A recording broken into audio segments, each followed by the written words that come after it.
Mencuci tangan dengan sabun dan air mengalir. Untuk mencuci tangan, kita mengikuti kriteria WHO, yaitu 6 langkah mencuci tangan.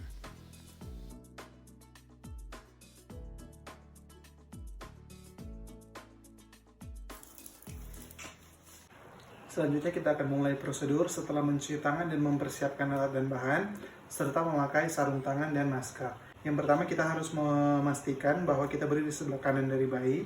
Kemudian memastikan apabila bayi telanjang menggunakan infrared warmer atau cahaya pemancar. Nah, untuk itu, untuk memulainya kita akan melakukan pemeriksaan secara sistematis dan menyeluruh. Kita akan periksa mulai dari kepala hingga kaki atau head to toe, dari kepala hingga ke kaki. Kemudian yang pertama kita periksa kepala, apakah ada kelainan atau tidak. Bisa seperti kaput succedaneum atau cephalhematom. Ini kalau kaput succedaneum itu biasanya dia itu berbatas tidak tegas, kemudian lunak, berisi cairan bening, kemudian tidak menyeberangi sutura. Kemudian selanjutnya untuk cephalhematom itu lebih berhubungan apakah adanya trauma atau fraktur pada tulang kepala. Yaitu berisi darah dan untuk hilangnya itu bisa berminggu-minggu sampai berbulan-bulan. Selanjutnya kita turun ke bagian mata. Kita periksa matanya apakah normal atau tidak. Selanjutnya kita periksa di bagian hidung apakah ada cuping hidung atau tidak. Kemudian kita periksa di bagian mulut. Bagian mulut ini kita periksa apakah ada bibir bayi normal atau bibir sumbing. Kemudian di bagian mulut, di dalam mulut kita memeriksa bagian lidah apakah ukuran normal atau tidak. Selanjutnya kita mulai di bagian telinga. Apakah telinga bayi normal atau mengalami gangguan seperti mikrotia atau makrotia. Tulang rawan dari telinga, kartilago telinga kita nilai. Selanjutnya untuk bagian leher menilai apakah ada kemerah-merahan seperti alergi. Kemudian kita turun di bagian toraks. Di toraks ini kita akan menilai bentuk dari toraks. Kemudian kita akan menilai pernapasan bayi, pergerakannya apakah normal atau tidak. Kemudian di bagian abdomen kita lihat apakah normal dari perut bayi itu atau tidak. Apakah ada hernia umbilikus atau tidak. Selanjutnya di bagian ekstremitas atas kita lihat tangan. Nah, tangan bayi ini kita menilai apakah ada gangguan seperti Erbs atau Klansky. Nah, di sini kita lihat perbedaannya, apakah keduanya terdapat pada bayi ini atau tidak. Selanjutnya untuk bagian kelamin. Untuk bagian kelamin kita periksa pada bayi laki-laki apakah ada UDT atau normal. Apabila bayi perempuan kita nilai dari labia mayor dan minor apakah sudah matang. Selanjutnya untuk kaki kita nilai apakah bentuknya normal atau ada kelainan dan lain-lain. Nah, selanjutnya untuk pemeriksaan fisik. Yang pertama kita akan mengukur suhu tubuh bayi menggunakan termometer. Nah, untuk pengukurannya ini itu diukur di aksila. Normalnya itu untuk suhu bayi itu berada di 36,5 sampai 37,5 derajat.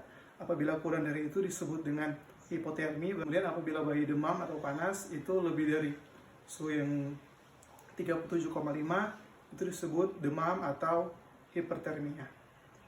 Selanjutnya kita akan menghitung detak jantung dari bayi. Kita akan menggunakan stetoskop anak, kemudian menghitung dalam satuan menit. Nah, sebaiknya untuk perhitungan detak bayi ini maupun detak respirasi nanti itu dilakukan full dalam waktu 1 menit. Nah, untuk bayi ini normalnya itu detak jantungnya antara 120 hingga 160. Selanjutnya kita akan menilai respirasi dari bayi. Untuk respirasi dari bayi kita dapat menilai dari pernapasannya. Normalnya itu 40 sampai 60 kali per menit. Selanjutnya kita akan menghitung atau mengukur tekanan darah dari bayi. Kita menggunakan bantuan manset anak. Ini manset ini yang kita gunakan itu khusus untuk bayi. Kemudian kita mengukurnya.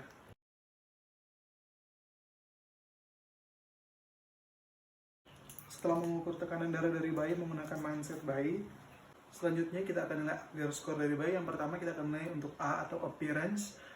Itu kita mulai dari diberikan nilai 0 apabila seluruh kulit bayi dalam keadaan biru atau pucat. Kemudian diberi nilai 1 apabila tubuh dari bayi atau badan dari bayi itu dalam keadaan normal, namun untuk ekstremitasnya mengalami cyanosis. Kemudian diberikan nilai 2 apabila seluruh tubuh bayi dan ekstremitasnya dalam keadaan normal. Selanjutnya untuk pulse, yaitu kita akan menilai denyut dari bayi, detak jantung dari bayi. Nah, ini kita menilai, diberikan nilai 0 apabila tidak ada detak jantung atau tidak ada denyut nadi.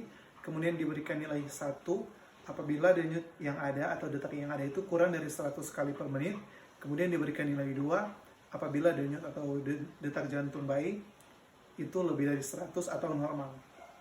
Selanjutnya untuk gerak refleks. Nah, untuk gerak refleks ini diberikan nilai 0 apabila bayi tidak merespon terhadap stimulasi yang diberikan. Kemudian diberikan nilai 1 apabila pada saat kita memberikan stimulasi, bayi dapat meringis atau menangis dengan lemah.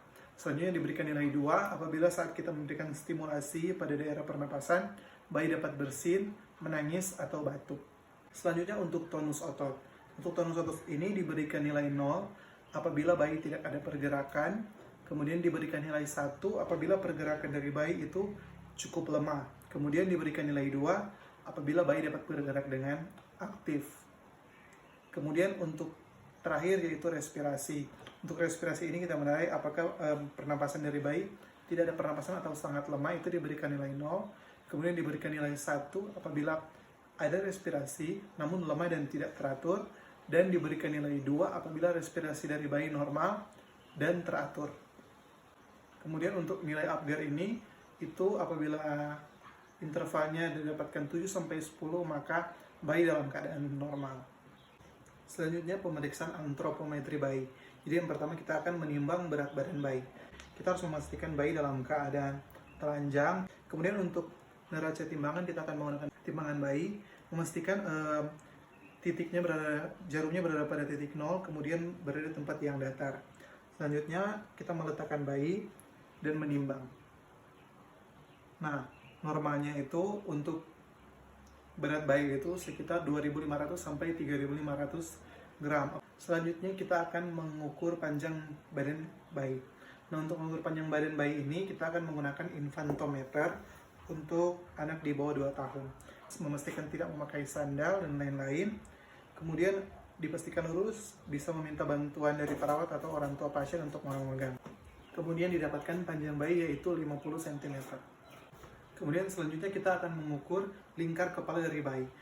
Kita menggunakan pita pengukur, yaitu di bagian atas dari mata, kemudian melewati bagian atas dari telinga. Nah, diameter ini merupakan diameter terbesar atau diameter yang sesuai untuk melakukan pengukuran lingkar kepala agar mendapatkan hasil yang tepat. Sesudah itu, pemeriksaan antropometri sudah selesai. Selanjutnya, pemeriksaan refleks primer pada bayi. Yang pertama, pemeriksaan refleks Moro.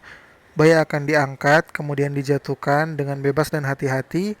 Kemudian akan ada refleks bayi akan kaget dengan lengan direntangkan dalam posisi abduksi ekstensi, dan tangan akan terbuka disusul dengan gerakan lengan yang adduksi dan fleksi.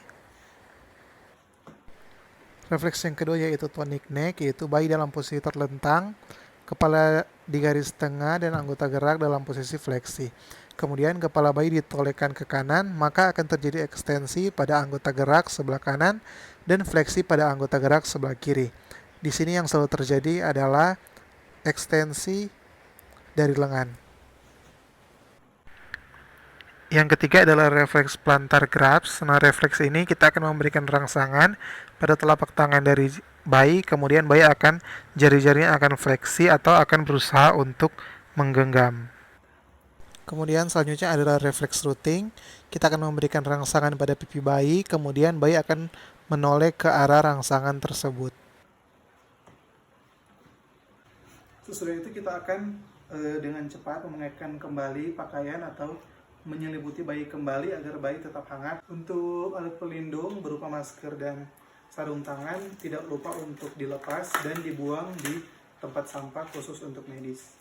Selanjutnya saya akan mencuci tangan saya kembali. Demikianlah pemeriksaan fisik lengkap terhadap bayi baru lahir sudah selesai dilaksanakan. Namun ditemukan adanya kelainan seperti kaput succaneum pada bayi. Ini diakibatkan karena bayi lahir dengan proses pervaginan atau secara normal. Untuk kaput succaneum ini nantinya akan hilang secara sendirinya dalam 2-3 hari ke depan. Semoga video ini bermanfaat. Terima kasih.